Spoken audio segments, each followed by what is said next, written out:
Hello everybody, I'm George from Ireland. So here I am in St Edmund Hall, St Edmund's Hall, Oxford, as in it's a College of Oxford University.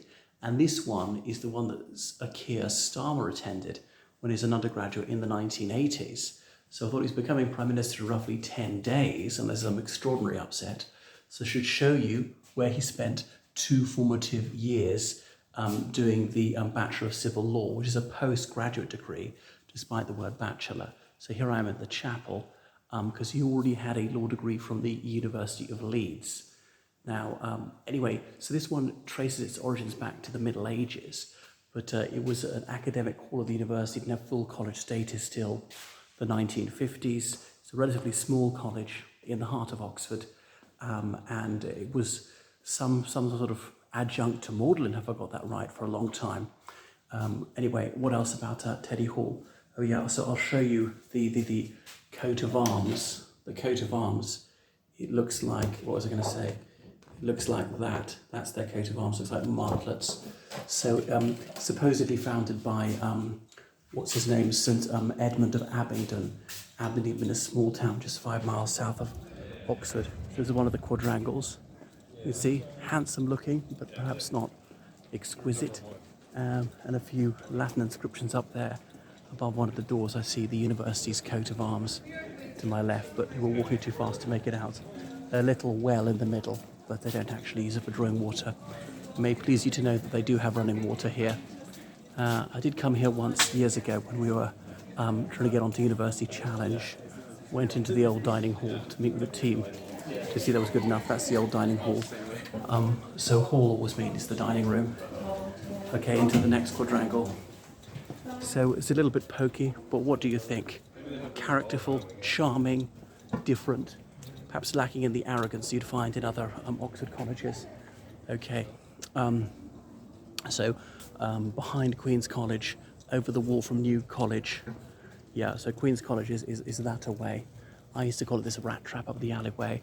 I heard of a Univold member whose daughter applied to Teddy Hall. He hadn't even heard of it, went to go and look at it, so on. So look at this old graveyard, which they've rewilded somewhat. And there's an old church here, which they then just made part of the college, turned into the library. So not used for its original purpose, as deconsecrated decades ago. I'll show you what I'm talking about. So that's the library then, which used to be a church. Perhaps if I go further back, you'll see what I'm talking about. So just a whistle-stop tour of St Edmund's Hall, commonly called Teddy Hall. So the undergraduates or postgraduates, they're known as aularians, as in aula is the Latin word for hall. And so their informal college song is the Teddy Bears Picnic. Okay, so there they are, teddy bears. And I just think, did anyone of distinction attend Teddy Hall? Well, excuse my ignorance, but nobody springs to mind as having come to Teddy Hall.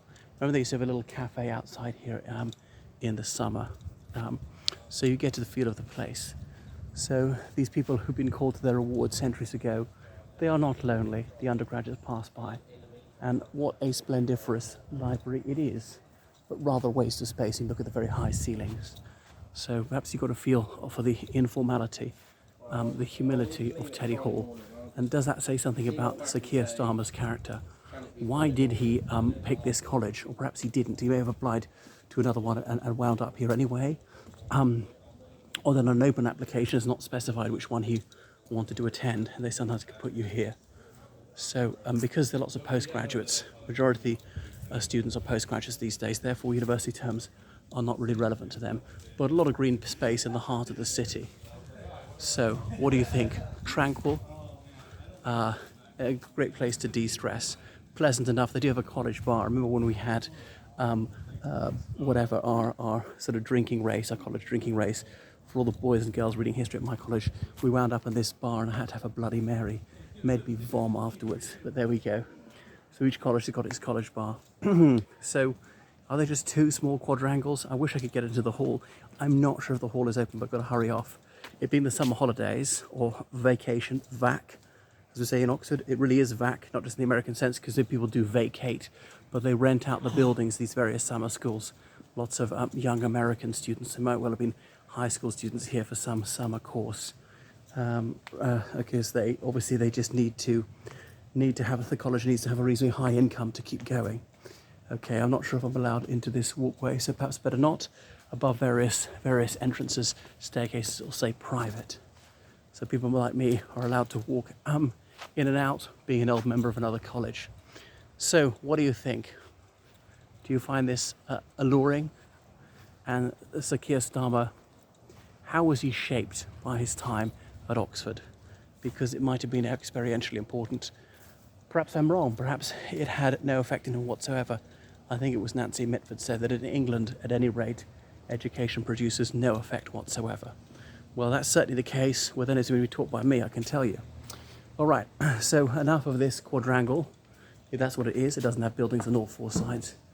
Back into the main quad. I don't think I'm allowed into the old, whatever it's called, old dining hall. And then I shall head off now. I'm actually in slightly a bit of a hurry, so I would do more. There's another quad beyond there, which is very modern.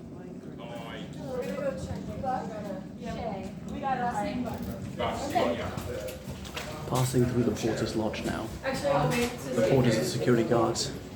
So out of St Edmund's Hall, and as we come out onto the street, onto Queen's Lane, Queen's College is in front of me, and you're getting a bit of the view, the exterior of Teddy Hall. What do you think? Would you have liked to study there? Not so tall, not so grand, anything like that. Right, ladies and gentlemen, so that completes my whistle-stop tour of Teddy Hall. I wish I could show you a little bit more of it. It's on the High Street at Oxford. It goes further. It does have another entrance a bit further along the High Street, which was opened, I think, in more recent decades. So anyway, thank you so much for watching my channel. Make sure you subscribe on Patreon and donate on PayPal, and then I'll be able to sustain this channel. And remember, I do guided tours all over Southeast England, so don't miss out on yours. And tutoring people online in various subjects like English as a foreign language, English language, English literature, history, politics, French, IELTS, that's International English Language Testing System, academic IELTS, general IELTS, things for, GCSEs, A-level, baccalaureate, 13 plus, 11 plus, help you with elocution, debating, and so forth, French, even religious studies, geography, anything in the humanities really, not so hot on the maths, sciences, non-verbal reasoning. And here we are further going up Queen's Lane. Okay, so here I am having to just string it out, puff it out, so I get just over the 8-minute mark. I can monetize it. I know, what cynical commercialism. And the place, there's a gaggle of tourists coming around, but that's manna from heaven for me. Goodbye, everybody.